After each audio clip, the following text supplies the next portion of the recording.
ណាលោកប៉ូលីសណាត្រូវការលុយ 2500 ហ្នឹងមកយកពីខ្ញុំធានាអត់មានទេផ្ញើ QR code ក៏បាន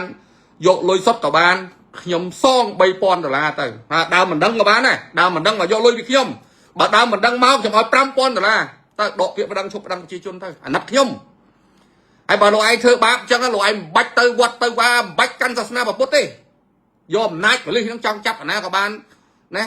ធ្វើតាមអំពើចិត្តទៅបើលោកឯងចង់បានលុយហ្នឹងមកយកពីផែងវណ្ណៈ $5000 ផែងវណ្ណៈឲ្យទៅ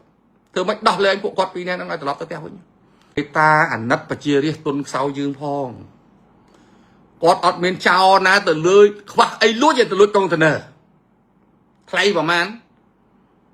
ប្រៀបធៀបជាមួយឡានបើគាត់ចង់លួចគាត់ក្រលហេងហាមគាត់ចាំបាច់ទៅលួចកុងតឺន័រនាំស្ទូចអញឯងប្របាក់ស្អីគាត់លួចឡានតកែគាត់តែម្ដងទៅយកទៅលក់នៅណាក៏បានណាឡានបើតកែឲ្យបើកអីហ្នឹងចាំបាច់ទៅលួចឡានស្ទូចទៅយកឡានស្ទូចកុងតឺន័រហ្នឹងមិនដឹងទៅលក់អាណាលក់អាណីផងបាទអាហ្នឹងបើយើងគិតអំពីផ្លូវអាក្រក់ថា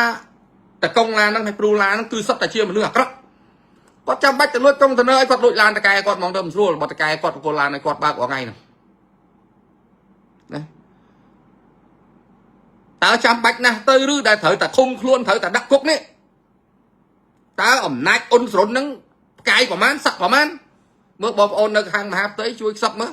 ឈ្មោះហ្នឹងនៅអង្គភាពណាសុំមើលមុខតិចមើលអីក៏កាចមិនវិញ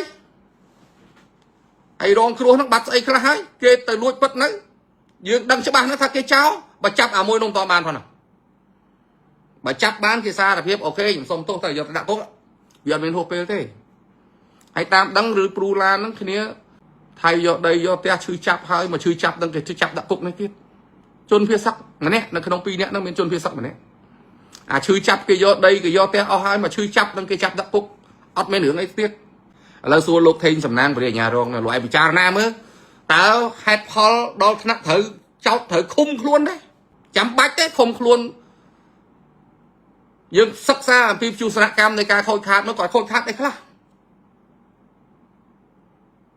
ហើយគ្នាទៅស្ទូចទៅថាអាកុងតឺន័រមានម្ចាស់គ្នាអត់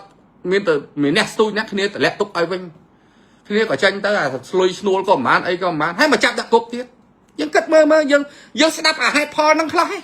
ពលតែយើងស្ដាប់ហេតុផលហ្នឹងខ្លះបានយករកយុទ្ធធម៌ឲ្យទាំងសងខាងឃើញទាំងដើមមិនដឹងទាំងតកុងឡាន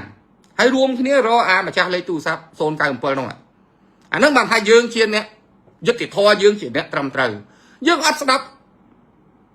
ចុងមិនដឹងណាយើងអត់ស្ដាប់អ្នកបើកបរដឹងតែអ្នកបើកបរដឹងតែព្រូឡានសិតតែកាកមនុស្សសិតតែសម្រាមសិតតែជន់ទុនខ្សោយអញចាប់ក៏បានអញដាក់គុកឯងក៏បានតាមអំពើចិត្តអញ្ចឹងដើមមិនដឹងប៉ូលីសមានលុយមានអំណាចលោកឯងនាំគ្នាធ្វើអញ្ចឹងណាបានគេមកឈរមុខផ្ទះខ្ញុំហ្នឹងខណៈដែលខ្ញុំអត់មានអីសោះនេះតែខ្ញុំសុំវល់លោកអើយឈប់ទៅខ្ញុំសុំឲ្យដោះលែងទៅខ្ញុំវល់ហ្មងហើយបើដើមមិនដឹងចង់បានលុយ $2500 ឬប៉ូលីសណានោះចង់បានលុយ $2500 មកយកពីខ្ញុំឲ្យ $3000 ទៅខ្ញុំឲ្យ $3000 ធ្វើមិនដោះលែងពួកគាត់ពីរនាក់ហ្នឹងទៅណាពីលុយគ្នា $2500 អត់បានលុយ $2500 បញ្ជូននេះខាងប៉ូលីសពីនោះមកឥឡូវហ្នឹង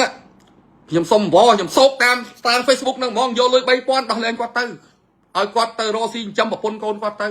ទាំងដើមមិនដឹងទាំងបរិយាទាំងប៉ូលីសហ្នឹងនាំគ្នាសហការគ្នាចារណាមើលទៅបើលោកឯងគិតថាដាក់ប្រជាជន2នាក់នឹងដាក់គុកដើម្បីបំពេញមហិច្ឆតាពួកលោកឯងចង់អួតថាអំណាចអញខ្លាំងអញចង់ចាប់អាណាក៏បានចងអាណាក៏បានដាក់គុកអាណាក៏បានលោកឯងធ្វើទៅបាទតាមអំពើចិត្តទៅក្រុមហ៊ុនតាធីផាត Ltd មានជំនាញក្នុងការផ្គត់ផ្គង់ឧបករណ៍ស្ថានីយអគ្គិសនីត្រង់ហ្វូតង់ខ្យងកម្រិតមធ្យមទទួលសាងសង់ដំឡើងអគ្គិសនីឧស្សាហកម្មនិងដំឡើងប្រព័ន្ធថាមពលព្រះអាទិត្យគ្រប់កម្រិតតាធីផាត Ltd គុណភាពខ្ពស់សុវត្ថិភាពលេខទូរស័ព្ទមាននៅលើអេក្រង់សិប្បកម្មផលិតតាហ៊ូស្រស់គោវាងផ្សំដោយសណ្តែកសៀងដែលបានសម្រិតសម្រាំងយ៉ាងហ្មត់ចត់ធានាបាននៅភាពស្រស់និងរសជាតិធម្មជាតិរូបមន្តផ្សំនិងបច្ចេកទេសពីប្រទេសសង្ហបុរី